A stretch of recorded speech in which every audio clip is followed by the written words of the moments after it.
Hello, everybody. Welcome to Time with Eric and Marie. My name is Eric. And my name is Marie Amwakwa Wedri. Lovely to meet all of you here. If you're new to our channel, we talk about all things marriage.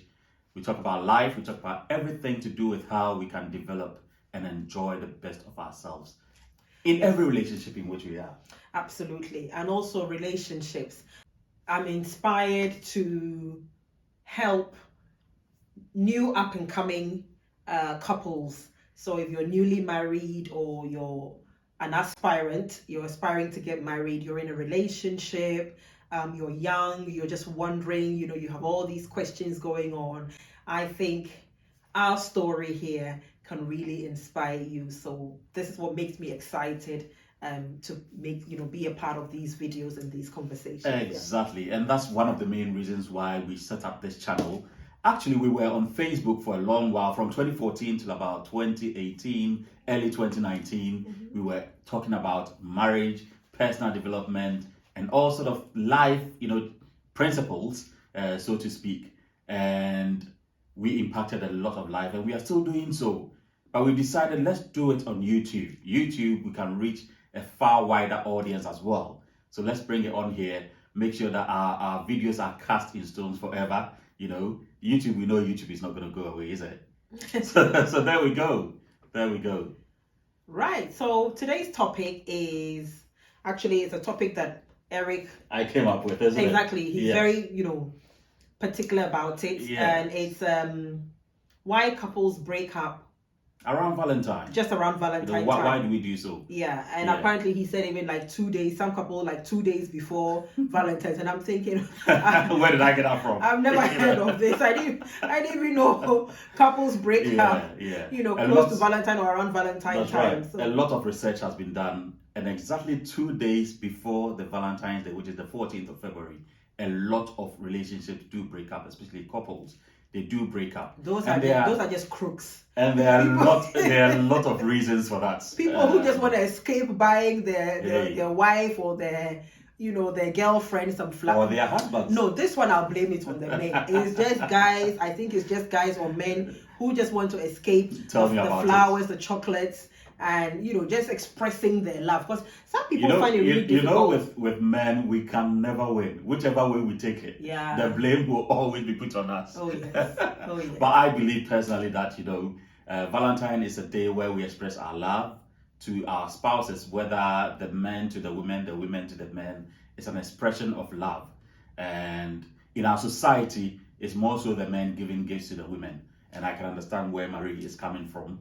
But that's one of the main reasons. All jokes aside, buying gifts is one of the main reasons why 2 days to Valentine there are breakups. Can you believe it? But is that for married couples or just people in relationships? Just relationships in general. Because I find it very difficult to believe that a married person will leave their wife or their spouse close to Valentine because they needed to buy them a present. That is why marriage is much deeper than just a relationship. Yeah. Because the ties to marriage are much stronger. So you wouldn't use just buying a gift as an excuse to divorce. Because when you are married, it takes a long process for you to actually divorce. Yeah. And the repercussions are much heavier, financial, if you have children involved and all that. So I don't think that, a lot of people use that as an excuse. Absolutely. But saying so, in relationships, a lot of people use that as an excuse. And also, another reason is that people have a sense of a false declaration of their love on that specific day. So people can't get their head around it that they have to be declaring their love specifically because it's the 14th of February. But that's another reason why people break up around the Valentine's. And so my question is, do you think it's a case of immaturity? And do you think that could be tied to age? As in, people who behave like that are younger people. Because if you're mature enough in life, and there are some young people who are actually very mature in life. So to the young people I was going to answer your question in that light. Yeah, to the young people who are watching, please don't take offense to what I'm saying. However, it's a valid question. I think it's a valid question, a genuine question, that could it be attributed to much younger people, as in those who are in the boyfriend girlfriend stage, and therefore it's easier for them to play those kinds of games.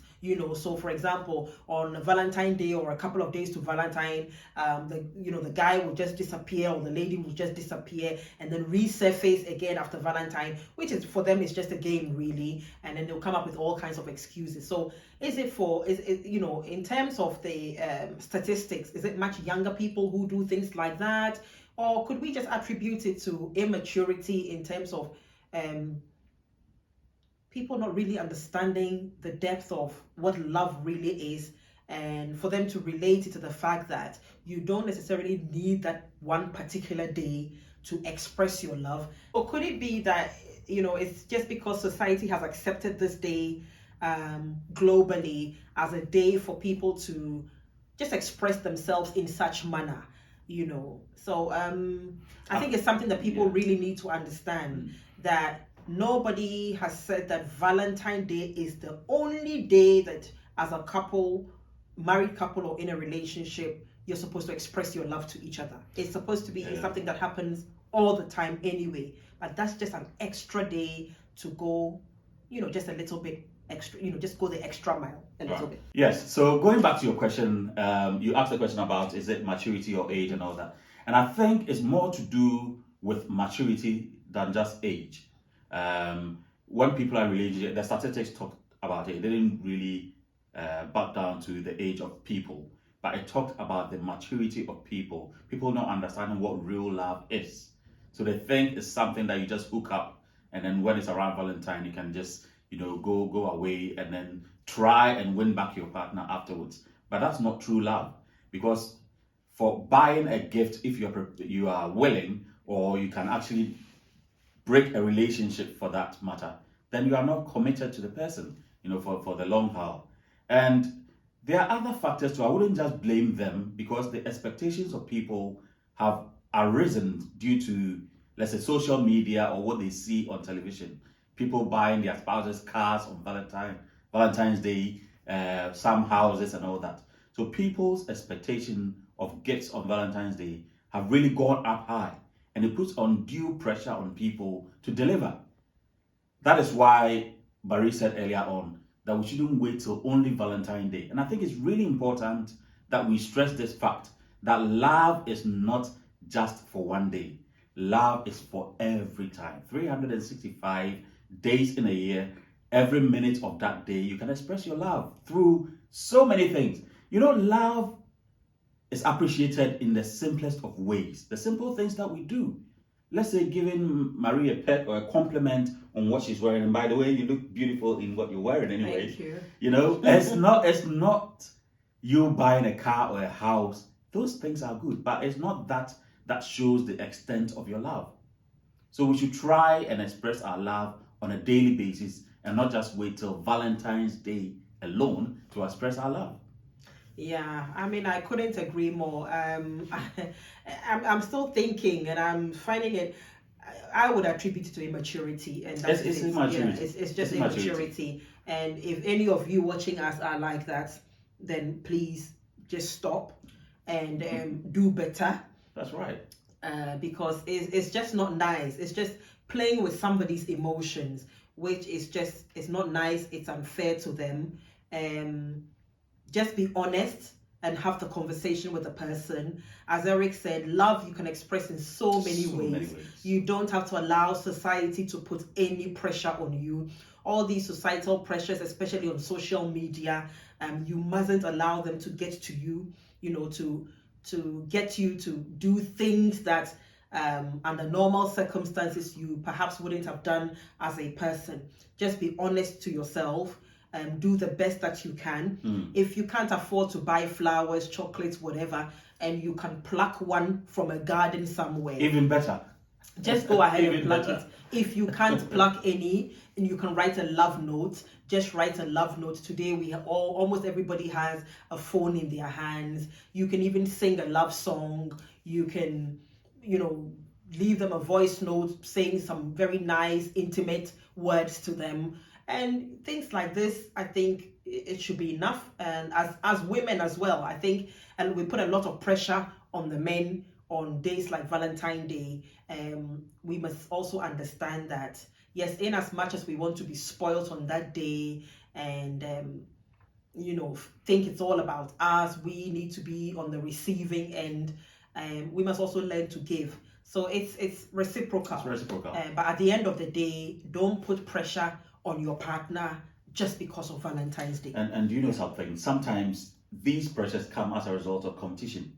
You want to show off what your partner got you, show it on social media. Yeah, but who are you competing with? But that's what happens. We can't ignore that fact. Well, a lot of people are competing. Look what my guy got me, or my guy, just to rub it in the face of people. That's what social media has done to us.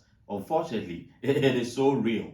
But I remember in our 25 years of being married, there are times where we can decide to go to Paris for Valentine's Day, or Rome, or somewhere, live in big. There are also times where a bouquet of flower is good enough.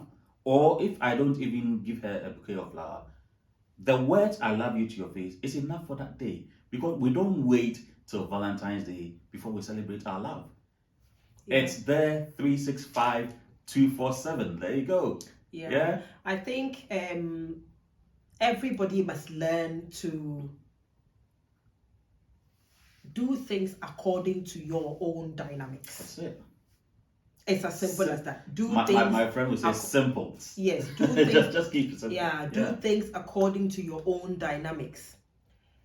Don't put pressure on yourself because of what other people are doing. For all you know, a lot of the times, all these things are facades. So somebody's got 24 roses, another person has 36 roses, another has 12 roses, another has 6. Even the number of roses people get alone, sometimes it becomes the competition that you're talking about. At the end of the day, it is just a symbolism, a symbol of love. That's all it is. So even if it is one rose, even if it's a petal, it's an expression. That's all it is. Just be appreciative and let's just keep life moving. The most important thing is how the two of you feel about each other, the love, the respect, the honor that the two of you have for each other is what should matter, what should be at the forefront of your relationship. Exactly. So, very well put. So enjoy your love life. Make the best of every single day, and also make the best of this Valentine's Day. Don't forget to subscribe to our channel. Subscribe for more content. Great. So have a wonderful Valentine's Day. And if you don't have anybody in your life, go ahead and treat yourself really special on that day. Do something very nice for yourself. Last year, even though I have Eric, I still got myself a bouquet of flowers because I wanted to celebrate me on Valentine's Day. Very important. Yeah. Very important. Learn to celebrate yourself. Exactly. And I agree with that. Yeah. So it's something you can do for yourself, adopt into your life if you've never done it. But just as Eric said, please copy the link and share it with your friends. Put it on your social media platforms, your Facebook, your WhatsApp groups, your TikTok, your Instagram, wherever, so that we can all build a community of lovers on the Time with Eric and Marie platform. So yeah, thank you. Enjoy your day. Bye for now. Bye-bye. Bye-bye.